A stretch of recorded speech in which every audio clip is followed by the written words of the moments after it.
Well, the answer is yes and no. I'll explain more in a second.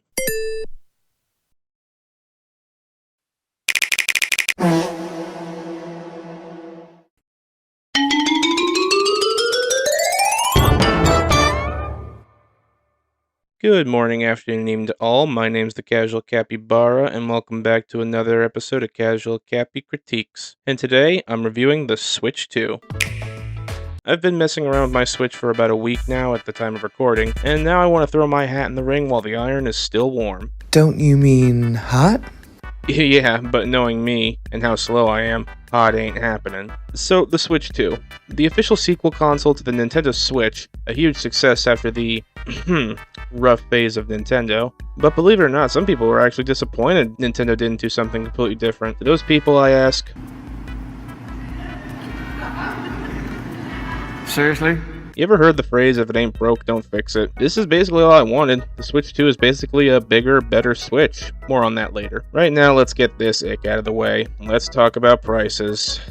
The thing that completely overshadowed the Switch 2 itself. The system itself costs $450 USD, which isn't really shocking compared to the competition. That's about average. It's the games costing about $80 that threw me off. I'm mixed about the whole situation. Some argue it's due to inflation, others say it's greed. I say it's a bit of both. If you look at the chart, game prices with adjustment for inflation have been mostly consistent for a while now, but at the same time you have titles like Welcome Tour and Drag X Drive that really should have been free pack-in titles to help sell the Switch 2. And I'm not even going to talk about $90 8-year-old Legend of Zelda, so let's move on. You know, it's a real shame that these prices coming out completely overshadow the Switch 2 Direct on the same day, because that was honestly one of the best directs that's happened in a long time. Yeah, first party lineup was a little light, but this was the system itself's time to shine. More on that in a bit. Besides, I'd argue quality over quantity. You know, Mario Kart World, Donkey Kong Bonanza, Kirby Air Ride, DLC expansion packs for Kirby and the Forgotten Land, and Mario Party Jamboree, GameCube for NSO. I honestly didn't expect that to happen for another couple years. I expected Virtual Boy to come to Virtual Console before GameCube. Even third-party offerings were pretty good. Yeah, most of them were multi-platform filler titles, but there were some gold nuggets under the mud pile. For me, it was Deltarune, Enter the Gungeon 2, Hollow Knight Silksong, Professor Layton, and an all-new From Software title exclusive to the Switch 2 called The Duskbloods. So yeah, minus that way too long section of Nintendo showing off their Nintendo brand Discord, and the fact that the North American livestream froze midway through,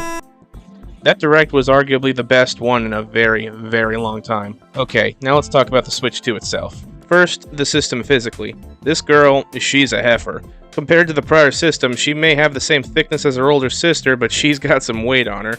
Almost as heavy as a Steam Deck, and almost as wide too. But that's not a bad thing. First off, we don't hefty girl shame around here, we hefty girl appreciate. Second, you can tell the Switch 2 is packed with strong hardware with its weight. Plus the kickstand, this girl knows how to hold her weight with this kickstand. Makes the Switch 1's kickstand look like a flimsy crutch in comparison. Oh god, I'm gonna sneeze. Sorry. The controllers are mostly the same, but with some improvements. Bigger side buttons, you know, those things on the sides of the things, not the actual side, but I don't know.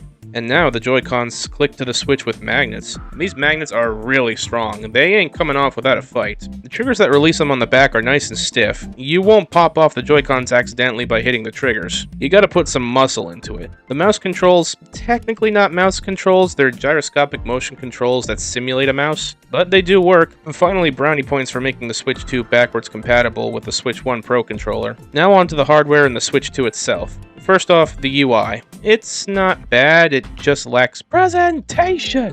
It feels like a missed opportunity to do something fun with the Switch's 2 UI with the success of the Switch 1. The Switch 2 eShop actually runs smoothly now. It still has the issues of lack of ambience and the lack of quality control.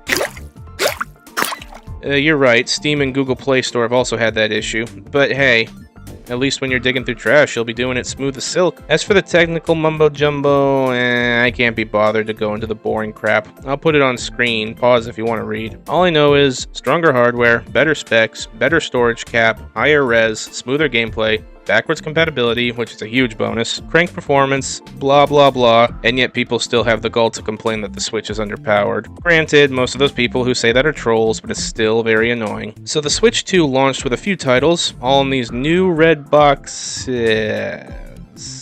Nintendo, I understand you wanted to make Switch 2 games stand out from Switch 1 games, but was this big-ass banner with all this negative space really necessary? The red boxes weren't enough? Us Americans may be dumb, but we're not that stupid.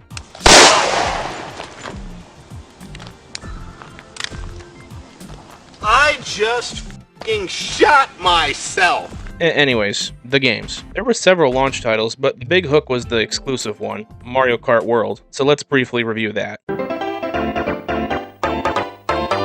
Mario Kart World is the first new Mario Kart game in over a decade, this one focusing on being an open-world kart racer, where you race up to 23 other racers in cross-country racing.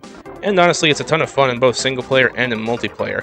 This many racers creates the most hectic racing I've seen since Double Dash. People were quick to complain about the controls, but that's actually a strong point of this game. They're not bad, they're just different. Plus, if you played any different Mario Kart game besides 8, you know that each one has slightly different controls. It creates a completely new style to racing in Mario Kart unlike anything we've ever seen before. The retro track selection is solid, the new courses are great, the OST has a ton of variety. Apart from the lackluster character selection, Mario Kart World is a chaotic but fun and thrilling experience. So yeah, 8.5 out of 10 would play again.